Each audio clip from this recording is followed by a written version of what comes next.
Hey everybody, I'm Chelsea Tornetto and I'm the author of Gardens Are for Growing from Familius Publishing. I just wanted to share the book with you today and tell you a little bit about how it came to be and how it might be helpful in classrooms or libraries.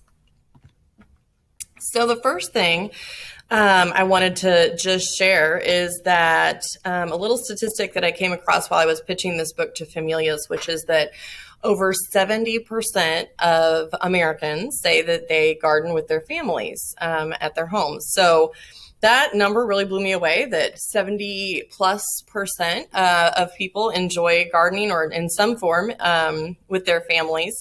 And it certainly is true at my house. My husband is the one with the green thumb in the family. And so, and my husband and I are both teachers. So we spend a lot of our time in the backyards in the summer. And our kids have grown up around a backyard garden. So here's some pictures of them. Tessa is on the left and she is now 12. So she's grown up since this picture was taken for sure. And that's my husband. And then Milo on the right, and he's now almost 8 years old. And so he's also grown up a bit since then. But like I said, lots of great childhood memories in the backyard garden. So when I wrote Gardens Are for Growing, it kind of all came out in one evening, inspired by the time my kids spend in the garden. And so I just wanted to talk about some of the things that I did to try to convey that family nostalgia type of feeling in the book. So the first thing that I did was I tried to draw a really strong parallel between kids growing up, childhood, and plants growing up in the garden. And the fact that the parent in the story is kind of, the caretaker of both of those. So, we raise our children and the same way that we raise a garden, it all takes patience. It takes attention. It takes time. And yet sometimes the time seems to fly by super fast. So to kind of strengthen those parallels, I used a lot of phrasing that would work for both. So like this line, raindrops give small sprouts a drink. I asked the illustrator to make sure that the little girl in the story was in the rain as well as the plants, so that she's a small sprout, just like they are. And of course, Dad is there watching them both grow. Other lines like this one, roots are meant for staying put, adventures are for leaving, kind of drawing those parallels between how people can have roots, just the same way that some of our plants in our garden can have roots. That kind of ground us and keep us safe and give us that stability. But then people get to go off and sometimes go on adventures independent from their roots. So anyway, that illustration I really love because the girl's grown up a bit and she's getting ready to go off into the world. The other thing that we did to kind of make that nostalgia, give you that tug on your heartstrings a bit, is we use a repeated refrain, and Gardens Are for Growing is at the end of every verse. This is a rhyming picture book, and so that's at the end of every verse. And the illustrator did an excellent job. Sue Lynn did a great job with the illustrations for these spreads. The line is repeated on a double page spread every time, and the same scene is shown. So with the fence and the dad and the little girl, and Gardens Are for Growing. And so this is the first use of that, where you can see everything's new and just been planted. And then the girl grows up just like the garden does. You can see it's much fuller.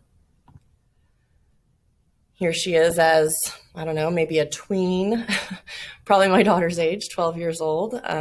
She's kind of behind my head there in the picture, but hopefully you can see how the apple tree's grown, and they've added little details to the garden here. And of course, here she is just after that picture under the apple tree where she's going off. She's got her suitcase, and, the garden has reached full maturity, I guess. So anyway, I really, really love the progression of those illustrations. I've done several school visits, and the kids really like that too, that they can see that progression. And then this is the last one, of course. This is the last repetition of that line. It's not a double spread, but where Gardens Are for Growing. And of course, she has brought back a grandchild, and the dad, now turned grandpa, is back in the garden watching things grow. So when I wrote this book, I was inspired by my own family and my kids, of course. But as I got into it and started envisioning these illustrations with time passing, it really reminded me of Robert Munch's I'll Love You Forever. And so I kind of look at it as an updated and reversed version of that. So instead of mom and son, it's dad and daughter. And I really love the kind of circle of life type of the way that story goes, how everything comes full circle in the end. And I think with gardens especially, that's exactly what happens. The book also has lots of connections to the seasons. The garden goes through all the seasons at the end.